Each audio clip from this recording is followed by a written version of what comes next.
So here you are in the Philippines. You went there for dentistry, Yeah. but went towards fighting again. Yeah. So you got this external pressure from Yeah. becoming a dentist, and then your passion. That's a tough decision. I mean, Yeah. how do you make a decision like that? Like, Yeah.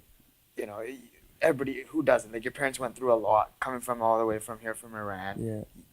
You want to do the best for them, Yeah. right? So, how do you make a decision like that? That's It's so. How did it's you come? it's one of the hardest things. Like, I mean, you just don't want to let your parents down. At the same time, it's like, when do you cut that off? When do you start living for yourself? Right? That's a decision, you know. I always imagined it like this. It's a visual thing that I always have in my head. It's a fork in the road, right? So I'm standing on the road, and I got direction going this way and a direction this way.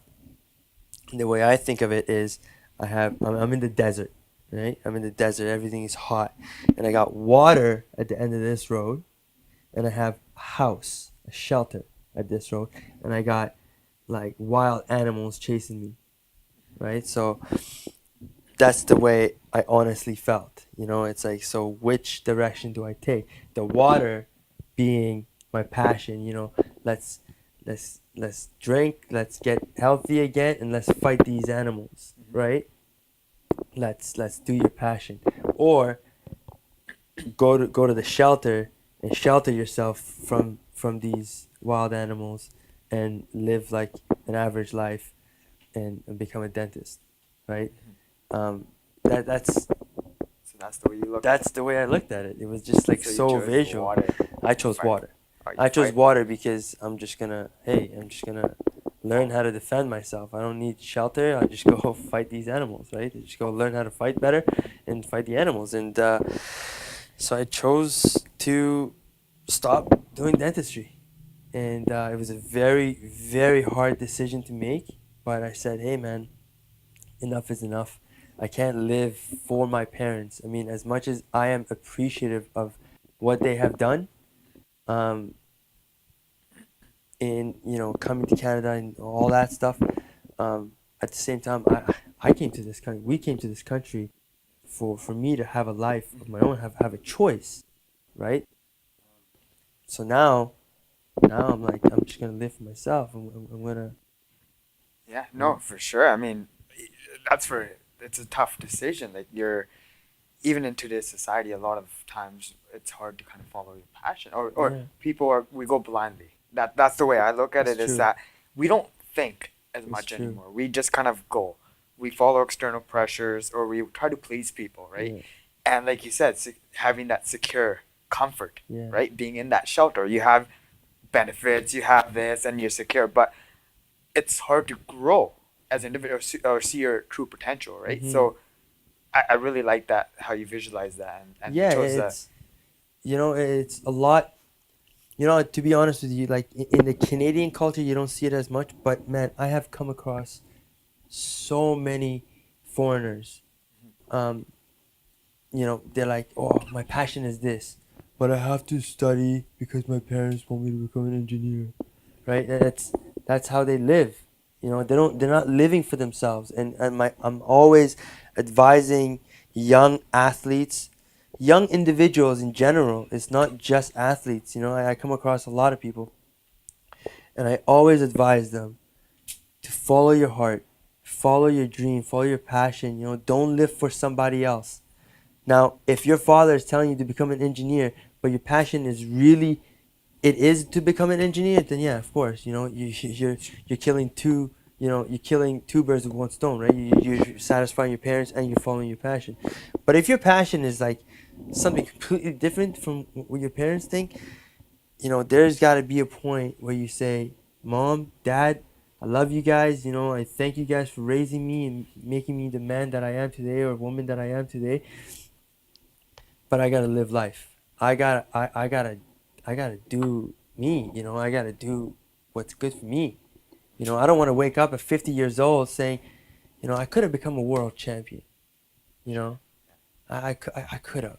You know, that's regret, and I can't live with that. Mhm. I personally, I can't live with that, and I know nobody's gonna be able to live with that. You know, it's So you gotta follow your dreams. You gotta follow your Yeah. passion. You gotta create your own path. You gotta create your own path. Difficult as it is, as difficult as it is, you can always find, um, positivity. I guess you just gotta look at the positive side. There's struggles and everything, right? Especially following your dreams. Um, you just gotta follow your dreams and struggle, but look at the positive side. Hmm. And the way I look at it, it's like had I become a dentist, I don't know where I would be in the world. I don't know if I would be in Chilliwack or Vancouver or whatnot. But fighting brought me to Chilliwack. Fighting got me a job at a nightclub. Because that's the only job you can get as a fighter, really. I mean, they're not going to really give you anything else. Did you have to make a resume for that one? No, literally, I went over there. Hey, he said, listen, man, I've had 15 pro fights. Yeah. I can scrap. And he said, okay, you're hired. Start Tuesday. That's literally Yeah. how I got my job. But anyway, so the way I look at the positive side of things, the negative side would be like, of course, letting down my family, all this stuff. But that's just gonna drag me down. The way I look at it now is like I became a fighter. I got a job at a nightclub, Mhm. and that's the way I was able to meet my future wife. Yes. It's just, I mean, they're not gonna hire a dentist Yeah. at a freaking nightclub. I'm a pencil pusher. I sit behind the desk and I work on people's teeth. I'm not gonna get a job at a nightclub, so I would have never met my woman, right? So that's just look at the positive side. And I totally agree. I mean, sometimes we're too busy. We think about we wasted time, but we did Mhm. this, and perception, right? Looking at things in a positive way, Mhm. right? And what you gained from it, because we're so easy to say like, oh, we wasted 4 years here, right? You could have easily been like, oh, I wasted 4 years in the Philippines. I went there for this, but it created your path, Yeah. which led to the life that you have today, Absolutely. right? So those decisions, even Yes. at that moment, like the positive side of things is what Yeah, you gotta I look could at. look at going to the Philippines as a negative thing, saying, I spent 4 years of my life following the dream of my parents, and wasting all that time when I could have been, you know, making a name for myself here in Canada as a professional athlete. Sure. Those could have been four crucial years. You know, but the positive side of it is, hey, you landed on the path that you wanted eventually, right? And maybe it was those struggles that I've been through, that I was able to advise so many young athletes, the youth, some of the people that I talk to all the time, and have that experience, have that knowledge to share with them, to help them make their own decision as an individual. Mhm. Talking about struggles, Mhm. as an athlete, you're gonna go through a lot. You are going through a lot of struggles, especially in Canada, where, so people kind of imagine you're a professional athlete. Wow, this is great. Oh, he's living the life, Whew, right? And large. they don't realize the emotion, the time invested into the sport or the art that you're trying to perfect, right? And even financially, there's so much going behind, right? The scene. So if you could touch on your struggle as an athlete, as a professional athlete, as a fighter, and share like the things that you've been going through. Because I remember times when we were out in Mamba MMA, I Yeah. used to watch you sleep on the ground. I used to, used to train, get up, wake up, train. So there's a lot going on. If you could just Yeah, kind of touch. I mean, once you choose a path of your passion, there's gonna be struggles. As a professional athlete, I think it's some of the toughest times you can have, right? Like financially is horrible. Whether you're not just a fighter, soccer player, basketball, anything at the lower levels, unless you make it to the NBA, NHL, MLB, UFC, then you're starting to make the money, and then things will get a little easier. It's really tough to continue um, your passion as an athlete, especially as a pro athlete, when you got $20 in your pocket for a week to last you for a week. And you're also Yeah, on. I'm like, if you hear a lot of athletes, they're always saying, I'm working full-time jobs, yeah, I'm training. That's draining, and you're yeah, dealing with a lot of things and pressure. So, yeah. I mean, like you said, $20 in your pocket. Like, what are you gonna do? what can you do with $20? It's just luckily we had friends. Nando's restaurant in Chihuahua. The discounts that you Yeah, get. well, not discount. You just give me free Oh, meals right, yeah, all the time, yeah. right? You just help me out a lot. Those little things, they help out a lot, and people don't notice that. Um, the struggles of a pro athlete is ridiculous.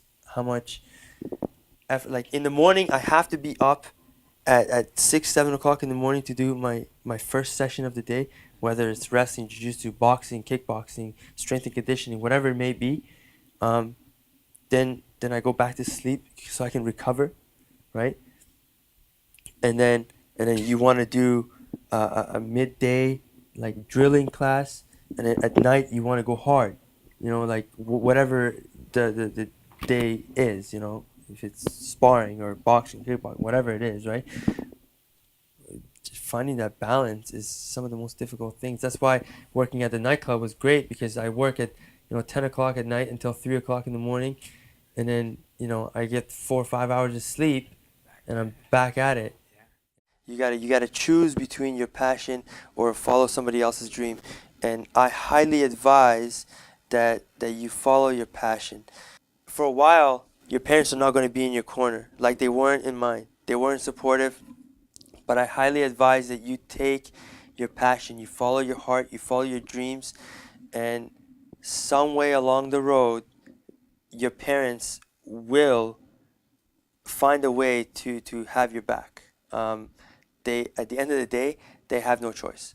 Um, you know, you guys are family. Family is thicker than or stronger than any bond in the world, and they will have your back. So have faith on that, because I've been through it. I've been through a lot. That's why I think I'm here.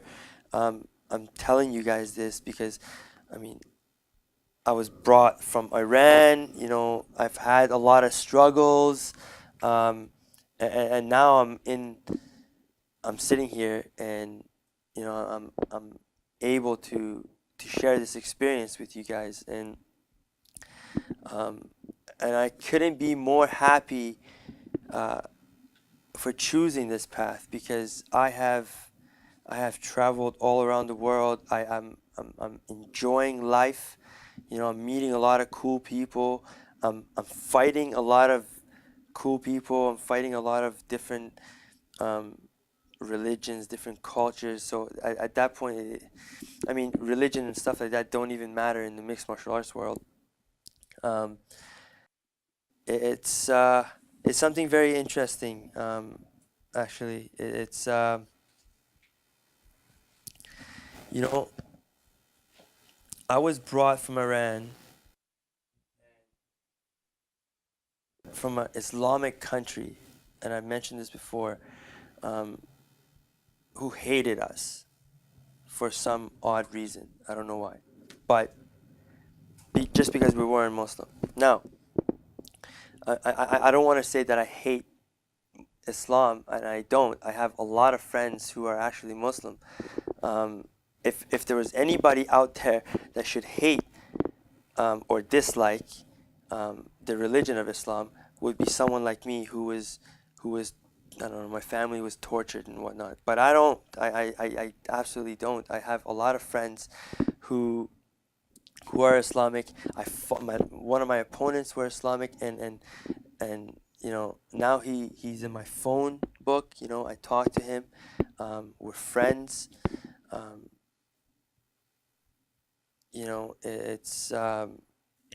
it's hard to hate. It's hard to hate after what you have been through, because dealing with a Muslim or a non-Muslim, whatever, Christian, whatever, that's easy nowadays. It's I don't really know what I'm trying to get at, really, but It's a point that should be addressed out there nowadays, especially with what's going on around us, the radical groups and whatnot. I'm sick and tired of hearing, you know, it's Muslims that do this. It's not Muslims that do this, that blow up buildings. You look at the ISIS crew and whatnot. Yeah, I get it. They say they're Muslims, but they're really, really not. You know, um, you look at some of my friends who are Muslim, and they're such great people. They believe in something different than you and I. That's normal nowadays. And we should all be allowed to do that. Like, um, but it's something. Like I said, I am just sick and tired of people um, discriminating against all other cultures, and it's not just with the Muslims. The Muslims is a great example, but it happens with every religion and culture or whatnot. Um, you know, the Quran, the holy book of the Islamic religion, is actually like a pure religion. It's something meaningful, but it's media that has changed these radical groups and bonded it to the religion itself. You look at real Islam, real Muslims who truly believe in the religion of Islam. I guarantee you they're not about to blow up a building. You know what I mean? It's not about that. It's the media, and we need to snap out of that hatred. It's one somebody told me one time, if you want to hate somebody, you want to bring somebody down, you got to stay down there with them. You know, if you want to raise above, if you want to go above, you got to let all that shit go. You can't hate people because you're just going to be down there with them. You know what I mean? It's like I say time and time again to a lot of my friends, if there's anybody out there to hate the religion of Islam, look what they did to my family. But it's not the religion of Islam. It's the radicals. It's the people who've been like brainwashed by the radicals and by the leaders of the country. Iran is still suffering from that, right? And you see it with a lot of religions. Like, you'll see, in Christianity, they say, don't judge. My parents are going to hate me for this, but my parents, Baha'is, like, I've been around Baha'is all my life, right? The worst thing you can do in the Baha'i faith, the greatest sin you can commit in the Baha'i faith is backbiting, talking behind somebody's back, right? And it makes perfect sense because they say it extinguishes the life of the soul, not just yourself, but people around you, because it's that negative energy. You're just bringing people down, and it makes sense. But they all do it. How do you call yourself? How do you say you're Baha'i? How do you say you're Christian? How do you say you're Muslim? How do you say you're Sikh? You're Jewish? How do you say that you're all of this? Yet you commit the biggest sin that your holy book says not to do. How do you do that? It's crazy to me. That's why I think religion is a freaking waste of time. It's a bunch of so religion itself. Like, all these religions are pure. It's the people that change it all, right? And it's the prophets, Muhammad, Baha'u'llah, Jesus, and everybody. They're prophets, but I believe that they're scholars of their era, of their time, where they're a little bit smarter than they're scholars.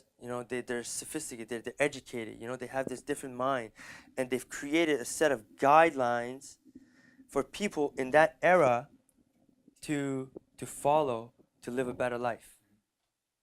In this era, The Baha'i faith, for me, personally makes the most sense because they talk about peace, love, unity. What is it in this world at this time that we need? Peace, love, and unity, right? And I truly believe in that. But that's what I think what prophets are. That's what religion is. It's just a set of guidelines to guide you through life for people that need it. Personally, I don't need a guideline. I create my own guideline. I take all the good things from every other religion and I pile it all together. And they all say don't hate, don't steal, don't cheat, and all that The stuff. core simple core, values yeah. that most of us don't even follow. Right? The simple things, like you said. Especially the religious people. Especially the religious ones. They're a bunch of freaking hypocrites. They are. And that's a lot of things that piss me off about religion. But that's. So there's one question I always, any athlete, I want just to ask, and it's that feeling, like when you're walking into the octagon. Like you did all the work, you put all your time into this training. And for me personally, as a coach, I've experienced it at a high level Yeah, as well. yeah. A lot of the motions and all of that. So I want to know, as an athlete, what is it that's going through your mind? I mean, you're going to enter a ring or an octagon and then go fight for your life. Yeah. That's what you're doing, right? Yeah. So how do you deal with the emotions? What are you thinking as you're going down that? There's a few thoughts that always go through my head, and it's that this guy that you're about to enter the cage with is there to take food off your table. That's the way I look. The struggles all the way up to leading the fight. That's the toughest part. Walking down the cage, walking down to the octagon, whew, like you try to be present in the moment. You try to be there. Just walking. Yet your mind is running, like at 1,000 miles per hour, right? And you're just all these crazy thoughts. Personally, thoughts of losing all it comes into mind as well, but you try not to so hard and you try to avoid that, but you're thinking about winning. You've thought about winning this whole time. It's for every athlete is different. For every athlete is different. For me, that's the way I look at it. So you're looking at more of a being in the present. That's obviously the key thing. Or in life, it's the key thing, right? You want to be right there in that moment and let it flow. Yeah. Let it happen, right? But also. But when you got somebody standing there trying to take your head off, it's kind of hard being in the present. Yeah, it's really hard to be in the present. Oh, it's a skill. Yeah.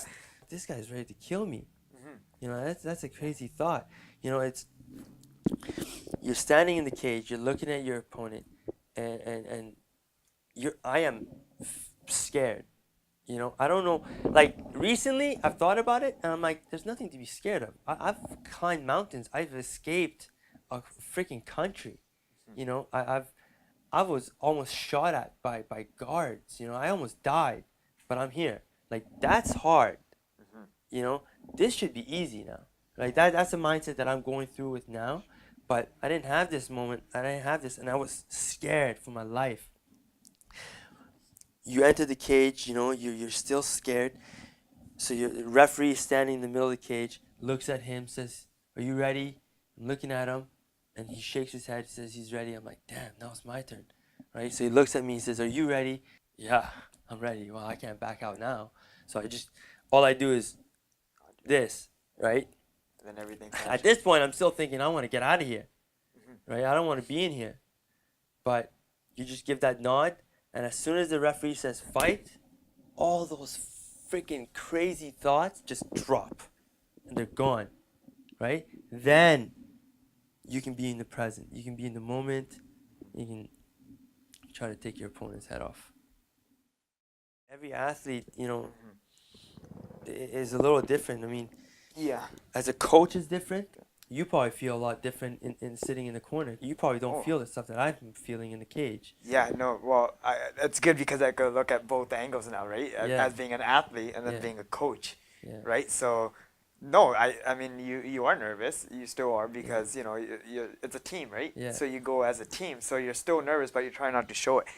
And I think one of the biggest things is just kind of not acting and showing it, right? Not acting how you feel. Yeah. And I think that's like the hardest thing. If you're sitting there doing this and you're nervous, you're athlete, feels that nervous Yeah, feeling yeah, too. yeah, But yeah. if you're confident in your ability and you're believe in your athlete, you kind of show that image. Yeah.